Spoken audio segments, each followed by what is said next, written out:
नमस्कार आमार यूट्यूब चैनले सबाइके स्वागत। आज के आमरा आलोचना करब दशम श्रेणीर कषे देखी 14 17 दागेर जे संक्षिप्त उत्तरधर्मी प्रश्न आछे सेई प्रश्नगुलो निये। केउ यदि कोनो चैप्टारेर पुरो भिडियोगुलो देखते चाओ ताहले अवश्यई डेसक्रिप्शन बक्से देওয়া प्लेलिस्टेर लिंके गिये क्लिक करो। देखो 17 दागेर एकेर अंकटाते कि बोलछे, एकटी अंशीदारी व्यवसाय समीर, इद्रिस एवं एंटनिर मूलधनेर अनुपात देওয়া आछे 1/6:1/5:1/4। বছরের শেষে ব্যবসায় মোট লাভ ৩৭০০ টাকা হলে অ্যান্টনির লাভ কত হবে হিসাব করে লিখি। তাহলে তিনজনের আগে মূলধনের অনুপাতটা আমাকে বের করতে হবে, তাই তো? তাহলে এখানে লিখো সমীর, তারপরে আছে ইদ্রিস এবং অ্যান্টনির মূলধনের অনুপাত।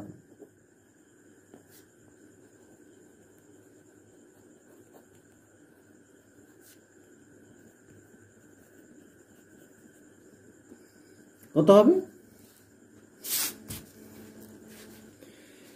এটা হবে তোমার দেওয়া আছে 1/6:1/5:1/4। আমরা অনুপাতে অঙ্ক করেছি, সেখানে আমরা ভগ্নাংশ থাকলে সেটা পূর্ণ সংখ্যা আনতে জানি। কিভাবে করতে হয় না, এর হরগুলোকে লসাগু করতে হয়। তাহলে হরগুলো কত আছে? 6 5 4, 2 3 6 5 2 2 4। এটা হচ্ছে অর্থাৎ 5 2 10, 3 10 30, 2 60। ঠিক আছে, অর্থাৎ 60 গুণ করতে হবে। ঠিক আছে, 5 2 10, 3 10 30, 30 2 60। প্রত্যেকটার সাথে আমি 60 গুণ করছি। 60 1/5:60:1/4 গুণিত 60। এটা কাটাকাটি করলে দেখো 6 10 60 হবে, 5 12 60 হবে, আর 4 15 60 হবে। ঠিক আছে, সমান কত হচ্ছে দেখো 10:12:15। এটা হচ্ছে তাদের মূলধনের অনুপাত। তাহলে ব্যবসায় মোট লাভ হয়েছে কত? মোট লাভ হয়েছে আমার 3700 টাকা। এটা কি হবে? ওই মূলধনের অনুপাতে ভাগ হবে। শুধু অ্যান্টনিরটা বের করতে বলেছে, তাহলে আমরা শুধু অ্যান্টনির লাভটাই বের করব। ঠিক আছে, তাহলে অ্যান্টনির লাভ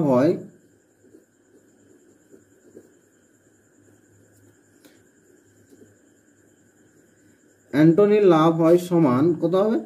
3700 ইন্টু অ্যান্টনি মানে একদম লাস্টে অর্থাৎ 15 আছে। ঠিক আছে, অনুপাত 15 আছে বাই এই অনুপাতগুলোর সমষ্টি। আনুপাতিক ভাঙা মানে কি, যেটা অনুপাত আছে সেই অনুপাতটা বাই সমস্ত অনুপাতগুলোর সমষ্টি। তাহলে এখানে 3টা আছে, তাহলে 3টার সমষ্টি কত হবে? 15 + 12 + 10। তাহলে 15 আর 12 15 16 17 27 10 37 হচ্ছে। ঠিক আছে, 37 দিয়ে কাটো, 37 কে 37 100 সমান হচ্ছে তোমার 1500 টাকা। এটা হচ্ছে তোমার অ্যান্টনির লাভ। 2 এর অঙ্কটাতে কি বলছে দেখো, একটি অংশীদারি ব্যবসায় পৃথা ও রাবেয়ার মূলধনের অনুপাত 2:3 এবং রাবেয়া ও জেসমিনের মূলধনের অনুপাত 4:5 হলে পৃথা, রাবেয়া, জেসমিনের মূলধনের অনুপাত কত? দেখো এখানে পৃথা ও রাবেয়ার মূলধনের অনুপাত দেওয়া আছে। অর্থাৎ পৃথা ইজটু রাবেয়া আমি লিখছি সমান, পৃথা ইজটু রাবেয়া সমান হচ্ছে 2:3।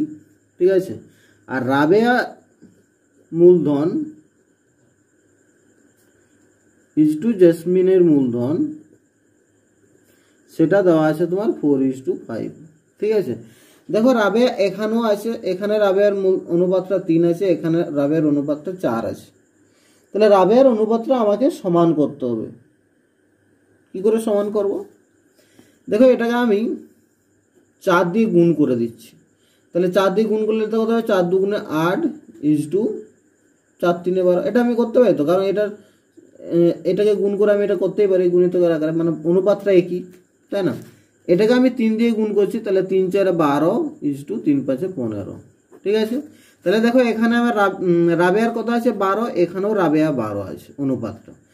তাহলে আমি লিখতে পারি এটা পৃথা, এটা রাবেয়া, এটা জেসমিন। অতএব পৃথার মূলধন ইজটু রাবেয়ার মূলধন ইজটু জেসমিনের মূলধন সমান কত হবে? 8:12 8:15, 8:12:15, এটা হচ্ছে তিনজনের মূলধনের অনুপাত। 3 অঙ্কটাতে কি বলছে দেখো, দুজনের একটি অংশীদারি ব্যবসায় মোট লাভ হয় 1500 টাকা। রাজীবের মূলধন 6000 টাকা এবং লাভ 900 টাকা হলে আফতাবের মূলধন কত হবে হিসাব করে লিখি। দেখো আমরা জানি কি না, মূলধনের অনুপাতেই লভ্যাংশটা বণ্টিত হয়, অর্থাৎ মূলধনের অনুপাত যা হবে লভ্যাংশের অনুপাতও তাই হবে, তাই তো। তাহলে এখানে দেখো মোট লাভ হয়েছে 1500 টাকা, রাজীবের মূলধন 6000 টাকা এবং লাভ হয়েছে 900 টাকা।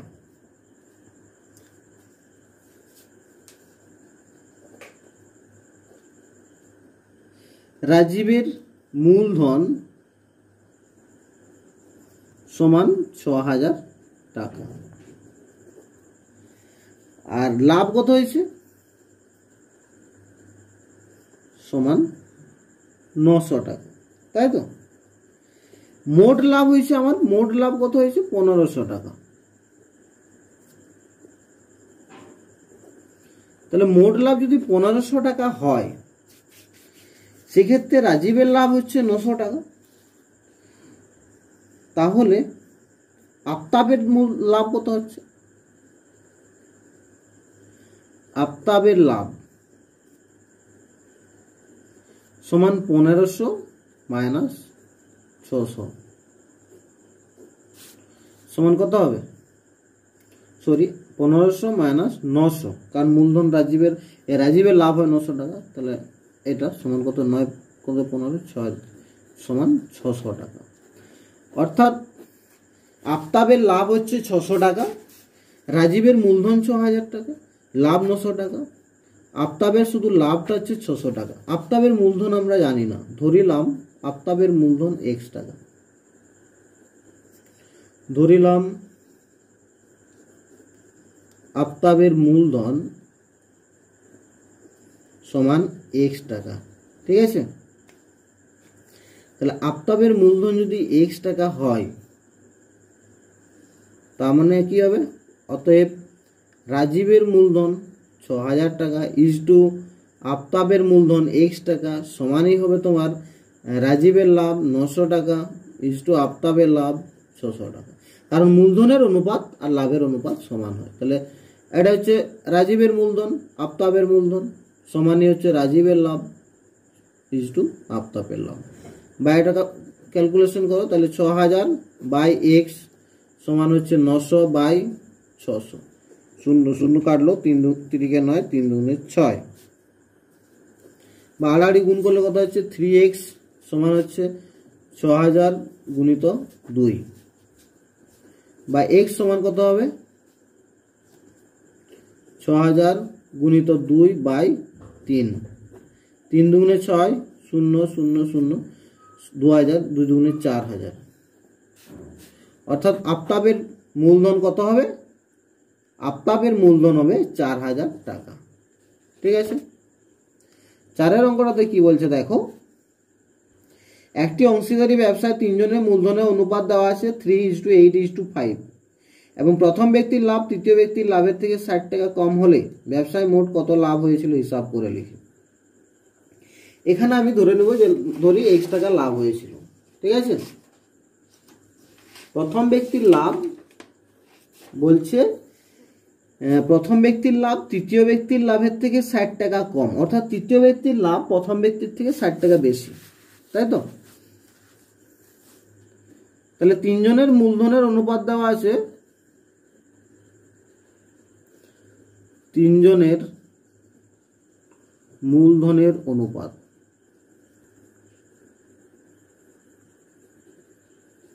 সমান দেওয়া আছে 3:8:5, এটা দেওয়া আছে। এরপরে বলছে প্রথম ব্যক্তির লাভ তৃতীয় ব্যক্তির লাভের থেকে 60 টাকা কম, কত লাভ হয়েছিল আমাকে বের করতে হবে। ধরিলাম লাভ হয়েছিল x টাকা, ধরিলাম x টাকা লাভ হয়েছিল,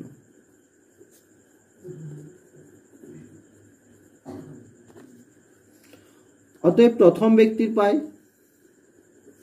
বা প্রথম ব্যক্তির লভ্যাংশ কত হবে, প্রথম ব্যক্তির লাভ সমান x গুণিত প্রথম ব্যক্তি কত অনুপাত 3 আছে, তাহলে 3 বাই অনুপাত 3 সমষ্টি, 8 3 11, 11 5 16 সমান 3x বাই 16 টাকা।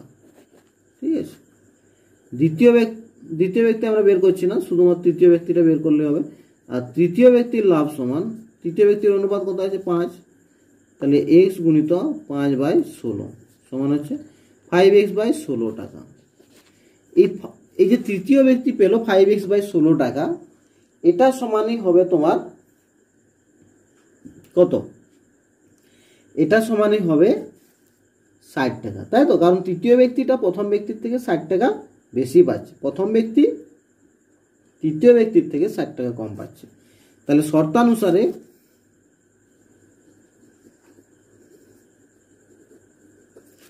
শর্তানুসারে আমরা লিখতে পারি যে 5x by 16 minus 3x by 16 equal to 60। বা এখানে দেখো 16 এলসিএম লসাগু হবে, তাহলে এখানে 16কে 16 দিয়ে ভাগ করলে 1 হয়, তাহলে 5x, এটাও সেম হচ্ছে, তাহলে মাইনাস 3x সমান হচ্ছে 60। বা এটা কত হচ্ছে 2x বাই 16 সমান হচ্ছে 60। বা এখানে দেখো 2 এর 16 এখানে গুণ আছে, তাহলে এদিকে আসলে ভাগ হবে, ভাগটাকে গুণ করলে এটা উল্টে যাবে, অর্থাৎ x সমান হয়ে যাবে 60 ইন্টু 16 বাই 2। 8 দুগুণে 16 সমান কত হচ্ছে 6 8 48, 480 টাকা। অর্থাৎ তাদের লাভ হয়েছিল 480 টাকা। ঠিক আছে, এরপরে 5 অঙ্কটাতে কি বলছে দেখো, জয়ন্ত, অজিত এবং কুনাল মোট 15,000 টাকা দিয়ে একটি অংশীদারি ব্যবসা শুরু করে। বছরের শেষে জয়ন্ত, অজিত এবং কুনালের যথাক্রমে লাভ হয় 800 টাকা, 1000 টাকা এবং 1200 টাকা। জয়ন্ত কত টাকায় ব্যবসায় নিয়োজিত করেছিল? দেখো, জয়ন্ত, অজিত এবং কুনাল মোট 15,000 টাকা নিয়ে একটি অংশীদারি ব্যবসা শুরু করেন, অর্থাৎ তিনজনে মোট 15,000 টাকা দিয়েছে। তাহলে বছরের শেষে জয়ন্ত, অজিত, কুনালের যথাক্রমে লাভ হয় 800 টাকা, 1000 টাকা, 1200 টাকা। অর্থাৎ লাভের যে অনুপাতটা হবে সেটাই মূলধনের অনুপাত। এরকম একটা অঙ্ক আমরা করলাম আগে। ঠিক আছে, লাভের অনুপাতটাই হবে মূলধনের অনুপাত। এটা কেমন হবে দেখো, এখানে প্রথমে তিনজনের লাভের অনুপাতটা বের করলাম। তাহলে কে কে আছে, জয়ন্ত, 5 অঙ্কটা, জয়ন্ত, তারপর হচ্ছে অজিত ও কুনালের লাভের অনুপাত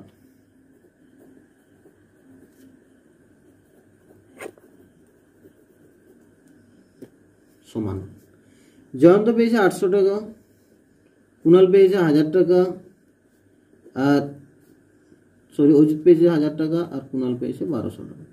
দেখো, সবগুলোকে আমি 100 দিয়ে ভাগ করেছি, তাহলে 8:10:12, 2 দিয়ে করছি, 2 4 8, 2 5 10, 2 6 12। এইটা হচ্ছে তাদের লাভের অনুপাত, তার মানে মূলধনের অনুপাতও এটাই হবে। তাহলে মোট যে মূলধন তারা জোগাড় করেছে এই অনুপাতেই তারা জোগাড় করেছে। তাহলে এখানে বলেছে জয়ন্ত কত টাকায় ব্যবসায় নিয়োজিত করেছিল, তাই তো? অতএব জয়ন্ত ব্যবসায় নিয়োজিত করেছিল, জয়ন্ত ব্যবসায় নিয়োজিত করেছিল,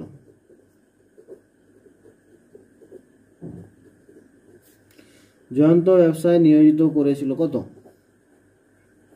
সমান, দেখো জয়ন্ত ব্যবসায় নিয়োজিত করেছিল তার মোট তাহলে 15,000 টাকা।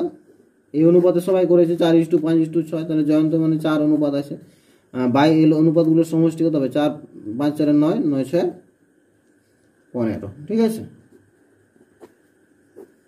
15 15 0 0 0 সমান হচ্ছে 4,000 টাকা। অর্থাৎ জয়ন্ত ব্যবসায় নিয়োজিত করেছিল 4,000 টাকা। তা আজকে অঙ্কগুলো শেষ হলো। ঠিক আছে, পরের দিন আমরা অন্য কোনো চ্যাপ্টার নিয়ে আলোচনা করব।